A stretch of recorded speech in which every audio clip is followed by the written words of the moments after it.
Supreme Court, tuklasan ang malaking nakawan sa PhilHealth. Balik nyo pera namin. Considering that the project has not even started. Kawawa naman tayo, there wala is tayong nothing to spend for pang-hospital. if the project has not even started. So where is the money? Mr. Solicitor General, in 2021, was there excess reserve funds? Your Honor, if we are going by the definition of reserve fund under Section 11 of the Universal Health Care Act, that reserve fund is determined by the actuarial computation. Yes, Mr. Solicitor General, I have no quarrel with that. My point is, was there excess funds in 2021 coming from the reserve funds of PhilHealth? Yes, the answer to that question is yes, and Your Honor. Section 11 tells PhilHealth what to do with the excess funds. Exactly, Your Doesn't Honor. it? Yes? No, Your Honor, there is no violation because that responsibility on the part of PhilHealth to make use of any excess over the reserve fund for the twin purposes of increasing benefit packages and reducing the contributions from the members is something that can be implemented within the period of 10 years. It's not something that has to be implemented immediately. So in other words, even if we have that special provision 1D, it does not mean that the obligations of PhilHealth to spend the excess over its reserve fund has been abandoned because that is something that can be complied with at some future time. It's At some future time. It's a 10-year period of Yes, implementation, Your and Honor. this is the sixth year. Yes, Your Honor. So you have not started with the programs yet.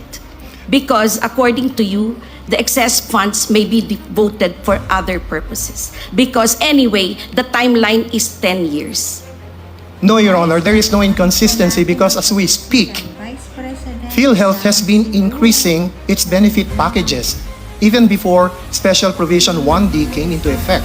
And more so, after that provision, special provision, was enacted as part of the unprogrammed appropriations. Yes, Mr. We have seen a Solicitor slew of benefit increases over the past several months, Your Honor. Several months, not only. Several months only. But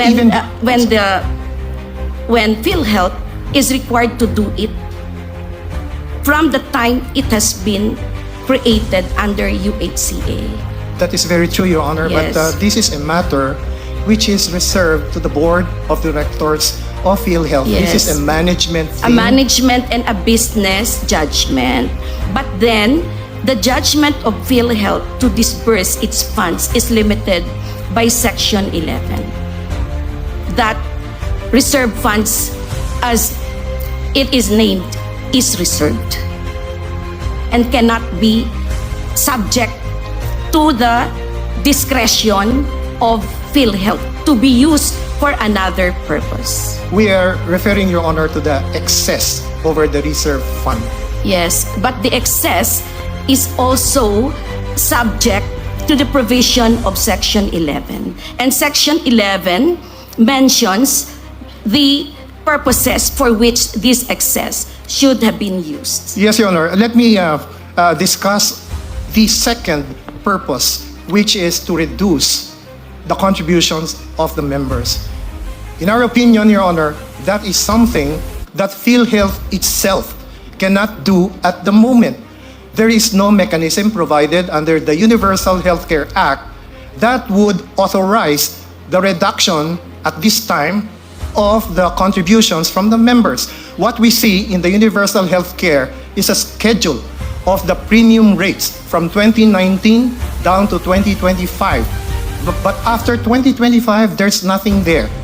And there is neither any provision for a reduction of the contributions rates, the premium rates. So it is our opinion, Your Honor, that legislative action is necessary to bring down the contribution premium rates. Right? That is your opinion, Mr. Solicitor General. Yes, Your Honor. Yes. But this court's, my reading is this. This is self-executing. And it is PhilHealth that must execute it because the law is in place already. All right.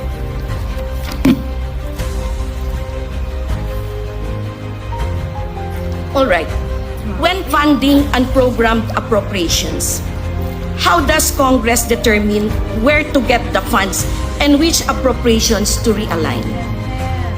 Your Honor, under Special Provision 1D, there are various sources of funds, such as excess of revenue collections over the targets, or new revenues, whether these are tax or non-tax.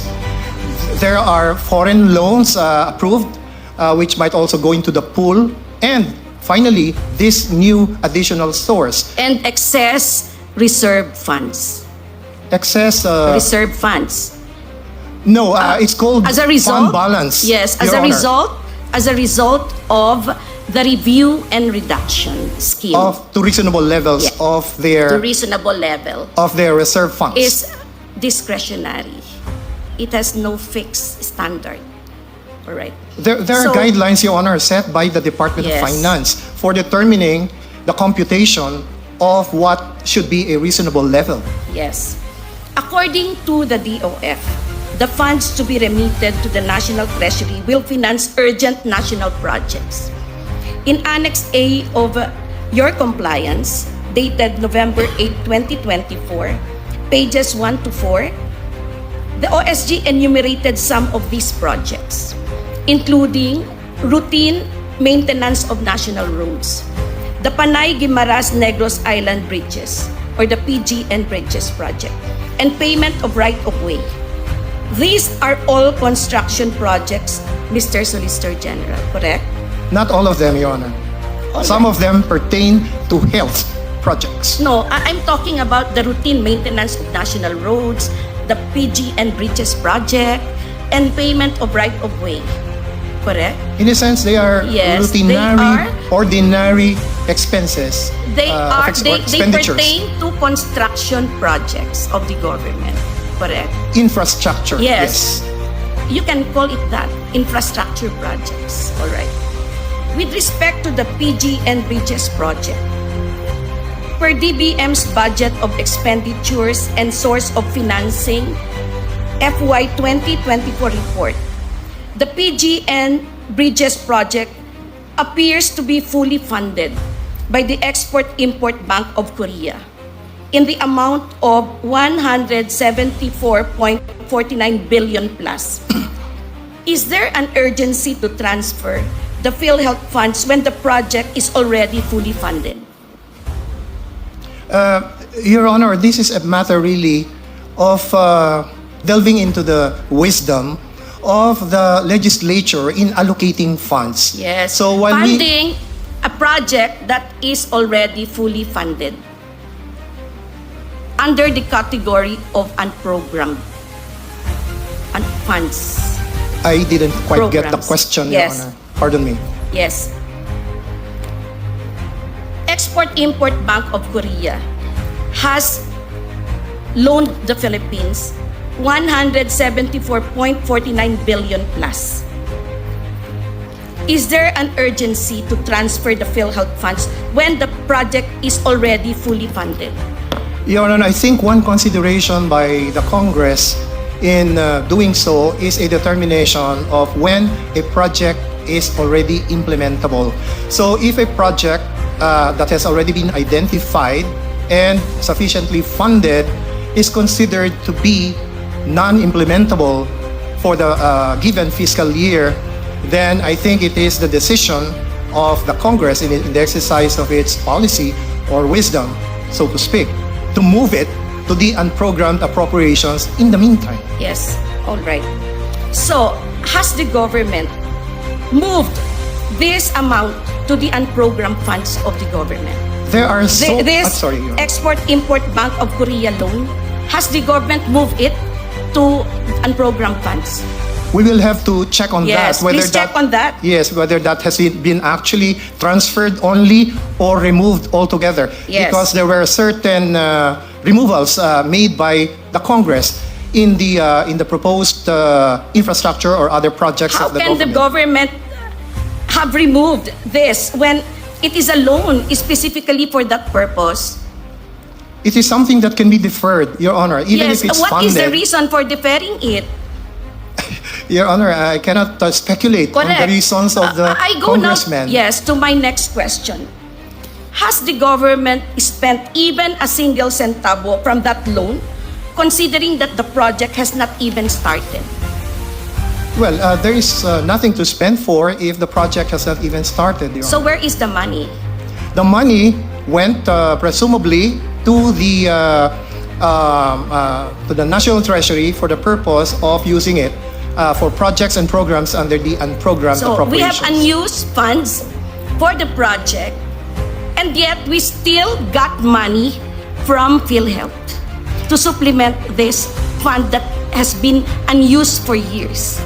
Not automatically, Your Honor, because even if the funds, even if the sources of funds under special provision number 1 of the unprogrammed appropriations is already there and is ready to be used for the projects under the unprogrammed appropriations, it is still a question of whether the implementing agency is ready to implement that project. So if the implementing agency does not think that it can implement such a project within the given year, then it will not ask for any allocation under the Yes. unprogrammed appropriations. Yes, but aside from the foreign funding from Korea for this project, in 2022, there was additional funding from the GAA for this project in the amount of 50 million in 2022. In 2023, another 57 million. This is over and above the Korea Export-Import Bank of Korea loan. Where did this money go when the project has not even started? We will check on that, Your Honor, because that is a very specific project which we have not really examined. Yes, We're please looking do at that. the totality of all the projects that were defunded or where the allocations have been reduced, and or some projects that had actually been removed from the program appropriations under the NEP and which may have found themselves in the unprogrammed appropriations. Yes, Mr. Solis.